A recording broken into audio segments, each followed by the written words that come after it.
வணக்கம் நண்பர்களே. 1983க்கு அப்புறம் வந்து பார்த்தீங்கன்னா, இந்திய அணிக்கு இந்த வேர்ல்டு கப் அப்படிங்கிற ஒரு கனவு வந்து பார்த்தீங்கன்னா, ஒரு கனவாவே போயிட்டு இருந்தது. அந்த ஒரு காலகட்டத்தில வந்து பார்த்தீங்கன்னா, இந்திய அணி மட்டும் இல்லங்க, இந்த உலக கிரிக்கெட்டையும் மிரட்டிக்கின்ற ஆண்டுகிட்டு இருந்த ஒரே அணி யாரு அப்படின்னு வந்து பார்த்தீங்கன்னா, ஆஸ்திரேலியா அப்படிங்கிற ஒரு மஞ்சள் ஜெர்சி போட்ட ஒரு அணியை நம்ம சொல்லியே ஆகணும். அந்த காலகட்டத்தில வந்து பார்த்தீங்கன்னா, ரிக்கி பாண்டிங் தலைமையிலான ஆஸ்திரேலியா அணி ஒரு வலுவான அணியா இருந்தாங்க. பிளஸ் இந்தியா மட்டும் இல்லங்க, எந்த அணியா இருந்தாலும் சரி அடிச்சு தும்சம் பண்ணிட்டு அசால்ட்டா கப்ப தூக்கிட்டு போயிருவாங்க. 11 பேருமே டெரிஃபிக்கான பெர்ஃபார்மன்ஸ் கொடுத்துட்டு இருந்தாங்க. ரிக்கி பாண்டிங், கில்க்ரிஸ்ட், மேத்யூ கடன், கிளைன் மேக்ராத், ஷேன் வார்னர் சும்மா பேரை கேட்டாலே சும்மா அதிர்தில்ல அப்படிங்கிற மாதிரி எல்லாரும் ஒரு பக்காவான பிளேயரா இருந்தாங்க. ஆஸ்திரேலியா அணியை பொறுத்தவரைக்கும் அவங்க தான் வந்து பார்த்தீங்கன்னா இந்த கிரிக்கெட்டே வந்து ஆண்டுகிட்டு இருந்தாங்கன்னு சொல்ல ஒரு காலகட்டத்தில். அந்த டைம்ல வந்து பார்த்தீங்கன்னா இந்திய அணியில சச்சின் டெண்டுல்கர், சௌரவ் கங்குலி, ராகுல் டிராவிட் சும்மா தலை சிறந்த வீரர்கள் இந்திய அணியிலும் இருந்தாங்க. இருந்தாலும் இந்திய அணியால் அந்த வேர்ல்டு கப்புங்கிற பக்கத்துல போக முடியுது. ஆனா நம்மளால அந்த வாங்க முடியாத ஒரு சூழ்நிலையை வந்து சிக்கிட்டு தவிச்சினோம். அதற்கு முழுக்க காரணம் அப்படின்னு பார்த்தீங்கன்னா ஆஸ்திரேலியாங்கிற ஒரு அணி மட்டுமே இருந்தது. அப்பதான் வந்து பார்த்தீங்கன்னா இந்திய அணிக்குள்ள ஒரு இளைஞன் வந்து நுழைகிறான். ஒரு ராஞ்சியில ஒரு டிக்கெட் கலெக்டரா வேலை பார்த்துக்கிட்டு இருந்த MS தோனிங்கிற ஒரு இளைஞன் வந்து பார்த்தீங்கன்னா பகல் முழுவதும் வந்து பார்த்தீங்கன்னா கிரிக்கெட்டு, நைட்டு ஃபுல்லா இந்த டிக்கெட் கலெக்டருங்கிற வேலையை பார்த்துக்கிட்டு ஒரு கிரிக்கெட் கனவோடு உள்ள வந்த மனிதனுக்கு முதல் மேட்சே 2004 வந்து பார்த்தீங்கன்னா பங்களாதேஷுக்கு எதிராக முதல் மேட்சே வந்து ரன் அவுட் முதல்ல வந்து பார்த்தீங்கன்னா ஃபெவிலியன் திரும்பினாரு. அதுக்கப்புறம் பாகிஸ்தானுக்கு எதிராக ஒரு 148 ரன் அடிச்சு இந்த உலக கிரிக்கெட்டையே வந்து பார்த்தீங்கன்னா தன் பக்கம் வந்து பார்க்க வைக்கிறாரு. இதனால வந்து பார்த்தீங்கன்னா ஒரு அனுபவம் இருந்த வீரர்கள் இந்திய அணியில் இருந்தாலும் ஒரு கேப்டன் பதவி 2007 வந்து பார்த்தீங்கன்னா மகேந்திர சிங் தோனிக்கு வந்து வழங்கப்படுகிறது. ஒரு இளம் இந்திய அணியை வழிநடத்தி 2007 வந்து பார்த்தீங்கன்னா ICC டிராஃபியை இந்திய அணி வாங்கினாங்க. அதற்கு முன்னாடி இந்த செமிஃபைனலில் அந்த பலம் வாய்ந்த ஆஸ்திரேலியா அணியை வந்து அடிச்சு தும்சம் பண்ணிட்டு தான் வந்து பார்த்தீங்கன்னா பாகிஸ்தானுக்கு எதிராக ஃபைனலில் இந்தியா ஜெயிச்சு அந்த கப்பை வாங்கினாங்க. அந்த வருஷம் வந்து பார்த்தீங்கன்னா இந்தியா பயங்கர எமோஷனலாங்க. ஒரு பலம் வாய்ந்த ஆஸ்திரேலியாவை அடிச்சாங்க இந்திய அணி. அதுக்கு முக்கியமான காரணம் நம்மளோட இளம் கேப்டன் மகேந்திர சிங் தோனியை நம்ம வந்து சொல்லி ஆகணும்.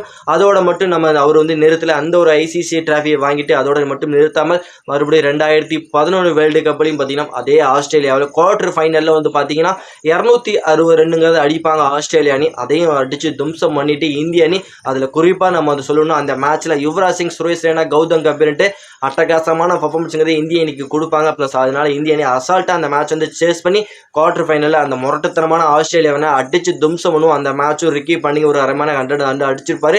ரிக்கி பாண்டிங்கோட அந்த தலைமையை வந்து பார்த்தீங்கன்னா ஒட்டைக்கிறதுக்கு ஒருத்தர் வந்தான் அப்படின்னா MS தோனி நம்ம வந்து சொல்லி ஆகணும். அவங்களோட ஆதிக்கம், ஆஸ்திரேலியாவோட ஆதிக்கத்தை ஒட்டைக்க பிறந்த ஒரே மனுஷனா நான் வந்து MS தோனியை சொல்லி வேணும். அப்படிப்பட்ட ரெண்டு உலக கோப்பையிலும் இந்திய அணி ஆஸ்திரேலியா அடிச்சுட்டு நம்ம வந்து வேர்ல்டு கப் வாங்கணும். அதுக்கப்புறம் இந்திய அணி கிட்ட மறுபடியும் ஆஸ்திரேலியா கிட்ட நம்ம மறுபடியும் 2015 வேர்ல்டு கப்ல செமிஃபைனலில் நம்ம வந்து அவங்கள்ட்ட விட்டோம். ஆனால் அதோட நிறுத்தலைங்க. மறுபடியும் வந்து பார்த்தீங்கன்னா சாம்பியன்ஸ் டிராஃபிங்கிற ஒரு ICC டிராஃபி MS தோனி மறுபடியும் இந்திய அணிக்காக வாங்கி கொடுக்குறாரு. இங்கிலாந்து மண்ணில் போய் இங்கிலாந்தையே அடிச்சுட்டு இந்திய அணிக்காக அந்த சாம்பியன்ஸ் டிராஃபி வாங்கி கொடுக்குறாரு. 3 ICC டிராஃபியும் வந்து பார்த்தீங்கன்னா இந்திய அணிக்காக வாங்கி கொடுத்து இந்திய அணி ஒரு பெருமைப்படுத்தும் விதமாக வந்து பார்த்தீங்கன்னா மாறினதான் சொல்லுவீங்க. ஏன்னா இந்திய அணி இந்த வேர்ல்டு கப்புங்கிற ஒரு கனவு ரொம்ப காலமாக வந்து பார்த்தீங்கன்னா ரசிகர்களுக்கு ஒரு கனவாகவே இருந்துகிட்டு இருந்தது. அந்த ஒரு கனவு வந்து பார்த்தீங்கன்னா இவர் கேப்டன் ஆனதுக்கப்புறம் வந்து பார்த்தீங்கன்னா அப்படியே அடுத்து 2007 ICC world cup, 2011 ICC world cup, 2013 champions டிராஃபின்ட்டு இந்த மாதிரி ICC டிராஃபிகளை நம்ம ரிக்கி பாண்டிங்க்கு அடுத்தபடியாக வந்து பார்த்தீங்கன்னா வாங்கி குவிக்க ஆரம்பிச்சாரு. ஆஸ்திரேலியாவோட ஆதிக்கத்துக்கு அப்படியே வந்து பார்த்தீங்கன்னா முற்றுப்புள்ளிங்கிறது வைக்க ஆரம்பிச்சாரு. ஆஸ்திரேலியாங்கிற ஒரு அணியை வந்து பார்த்தீங்கன்னா அப்படியே இந்த ரொம்ப எங்கேயோ இருந்த ஆஸ்திரேலியாவை அப்படியே வந்து கீழே தள்ளி கீழே இருந்து இந்தியாவை மேல் நோக்கி கொண்டு போய் இந்தியானா இப்படிதான் கிரிக்கெட் விளையாடணும், கேப்டன்னா இப்படிதான் இருக்கணும், இந்தியா இனிமே இப்படிதான் டாமினேட் பண்ணி விளையாடணும், எதிரணி இந்தியான்னு ஒரு பேரை கேட்டாலே எதிரணியெல்லாம் மிரண்டு போகணும் அப்படின்ட்டு இந்தியாவுக்கு ஒரு தன்னம்பிக்கை கொடுத்த ஒரே கேப்டன்னா நான் வந்து MS தோனியை சொல்லி ஆகணும். ICC டெஸ்ட் தரவரிசையில் இந்தியாவை நம்பர் 1 எடுத்து கொண்டு போனார். இந்த மாதிரி ஒரு பயங்கரமான ஒரு பர்ஃபார்மன்ஸுக்கு இந்திய அணிக்காக பண்ணியிருக்காரு. ஒரு பேட்டிங்கில் வந்து பார்த்தீங்கன்னா பேட்டிங், விக்கெட் கீப்பிங், ஒரு ஃபினிஷர் எல்லாம் பல விதமான பர்ஃபார்மன்ஸ் இந்திய அணிக்காக கொடுத்ததுனால வந்து பார்த்தீங்கன்னா இந்திய அணியை ஒரு எங்கேயோ இருந்த இந்திய அணியை உயரத்தில் கொண்டு போனார். ப்ளஸ் பல இளம் வீரர்களை கண்டெடுத்தார். விராட் கோலி, ரோஹித் சர்மா, சுரேஷ் ரெய்னா, ரவீந்திர ஜடேஜா, அஸ்வின் இந்த மாதிரி பல வீரர்களை உள்ள கொண்டு வந்து அவங்களெல்லாம் வளர்த்துட்டு இப்போ வந்து அவங்க எல்லாரும் ஒரு பெரிய லெஜெண்டாக இப்போ இந்திய அணியில் இருக்காங்கன்னா அதற்கு ஒரே ஒரு காரணம், முக்கியமான ஒரே ஒரு பிளேயர் யாருன்னு பார்த்தா MS தோனி நம்ம வந்து சொல்லியே ஆகணும். ஆஸ்திரேலியாவின் அடக்கினது மட்டும் மட்டும் இல்லாமல் பல வீரர்களுக்கு வந்து பார்த்தீங்கன்னா லெஜெண்டாக மாற்றிருக்காரு. அவர் ஒரு லெஜெண்டு ப்ளஸ் அந்த ஒரு லெஜெண்டு பல இளைஞர்களை உள்ள கொண்டு வந்து இப்போ அவங்கெல்லாம் ஒரு லெஜெண்டாக இந்திய அணியில் வந்து ஊடுருவி பயங்கரமாக வந்து இருந்துகிட்டு இருக்காங்க. அதற்கெல்லாம் ஒரே ஒரு பிளேயர் யாருன்னு போட்டிங்கன்னா ஒரே ஒரு தலைவர்னா நம்ம வந்து சொல்லி ஆகணும். ஜார்க்கண்டில் ஒரு டிக்கெட் கலெக்டராக இருந்து ராஞ்சியில் இருந்த ஒரே ஒரு இளைஞன் இந்த இந்திய கிரிக்கெட் மற்றும் அந்த உலக கிரிக்கெட்டை திரும்பி பார்க்க வச்சிருக்காரு.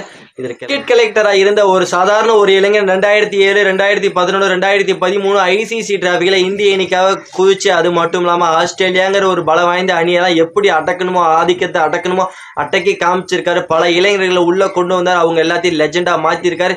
இவரை பத்தி நீங்க என்ன நினைக்கிறீங்க அப்படிங்கறது நம்மளோட கமெண்ட் செக்ஷன்ல கமெண்ட் பண்ணுங்க. மறக்காம நம்மளோட சேனலை சப்ஸ்கிரைப் பண்ண மறந்துடாதீங்க. சப்ஸ்கிரைப் பண்ணி லைக் பண்ணி ஷேர் பண்ணி உங்க சப்போர்ட்டிங் ஆதரவையும் கொஞ்சம் கொடுத்தீங்கன்னா ரொம்ப யூஸ்ஃபுல்லா இருக்கு நண்பர்களே. நம்ம வந்து நெக்ஸ்ட் வீடியோல பண்ணலாம். Bye bye friends.